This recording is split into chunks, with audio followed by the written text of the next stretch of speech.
اسی کو محبوب یزدانی کہتے ہیں، جسے ہم مخدوم اشرف جہانگیر سمنانی کہتے ہیں۔ کیا شان ہے اس آقا کی!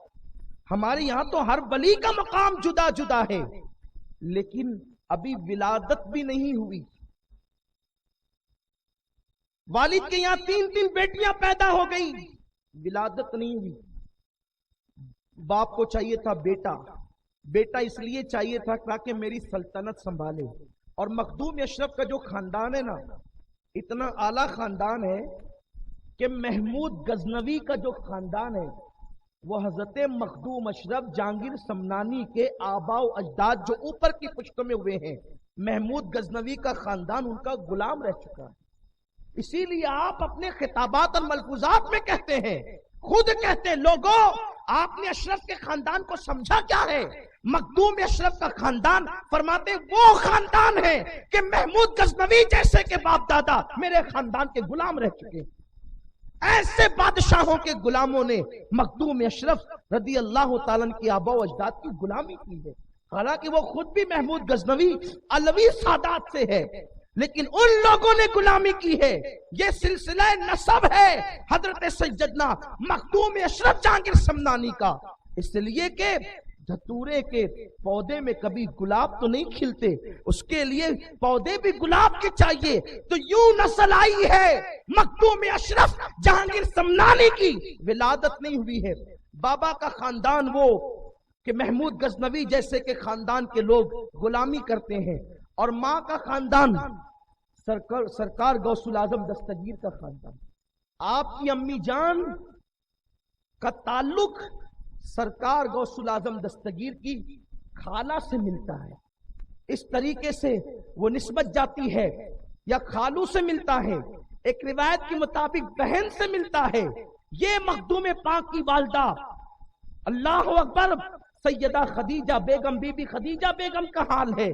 یوں اس طرف سے حسنی اور حسینی وہ جو نہریں بہتی ہے، اسی سے ملنے کے بعد مخدوم اشرف جیسا جو ہے وہ نجیب الطرفین مجمع البحرین جو ہے وہ اللہ اکبر گل کھلتا ہے۔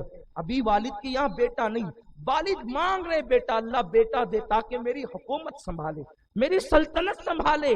لیکن ایک دن رسول اللہ صلی اللہ علیہ وسلم خواب میں آئے اور کہنے لگے، بیٹے ابراہیم، آپ کے والد کا نام سلطان ابراہیم ہے، بیٹے ابراہیم میں تجھے فکر مند دیکھتا ہوں۔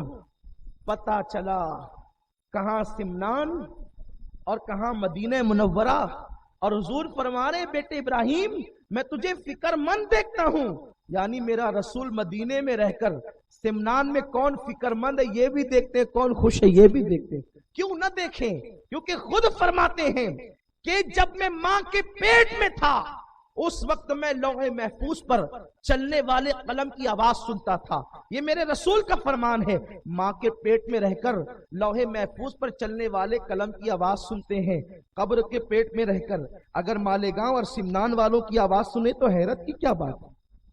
ہمارا نبی وہ نبی سب سے اولا وہ اعلیٰ، ہمارا نبی سب سے بالا وہ اعلیٰ، ہمارا نبی اپنے مولا کا پیارا، ہمارا نبی دونوں عالم کا دولہ، ہمارا نبی جس نے ٹکڑے کیے ہیں قمر کے وہ ہے نور وحدت کا ٹکڑا، ہمارا نبی جس کے تلووں کا دھون ہے آب حیات، ہے وہ جان مسیحا، وہ صرف مسیحا نہیں ہے وہ جان مسیحا، ہمارا نبی وہ نبی ہے۔ ہم جتنا ناز کرے کمے کا، بیٹے ابراہیم میں تجھے افسردہ غمگین پاتا ہوں، کیا وجہ ہے؟ کیا اولاد کی خواہش ہے؟ اولاد چاہیے، بیٹا چاہیے؟ انہوں نے خوابی میں اپنے سر کو قدموں پہ رکھ دیا، کہا حضور آپ کریم کرم فرما دے۔ کہا بیٹے جا، تجھے اللہ 2 بیٹے دے گا، تمنا ایک کی ہے 2 دے گا، لیکن قربان جائیں میرے آقا اشرف سمنا پر، توجہ فرمایا ابھی پیدا نہیں ہوئے ہیں، اب میں گفتگو کا آغاز کرنے چلا ہوں، ابھی پیدا نہیں ہوئے ہیں۔ جب ان کے والد نے حضور کے قدموں پہ سر رکھ کے کہا حضور کرم فرمائیں، ایک بیٹا چاہیے، میرے کریم سے گر قطرہ کسی نے مانگا، دریا بہا دیے ہیں، دربے بہا دیے ہیں، کون دیتا ہے؟ دینے کو منہ چاہیے، دینے والا ہے سچا ہمارا نبی،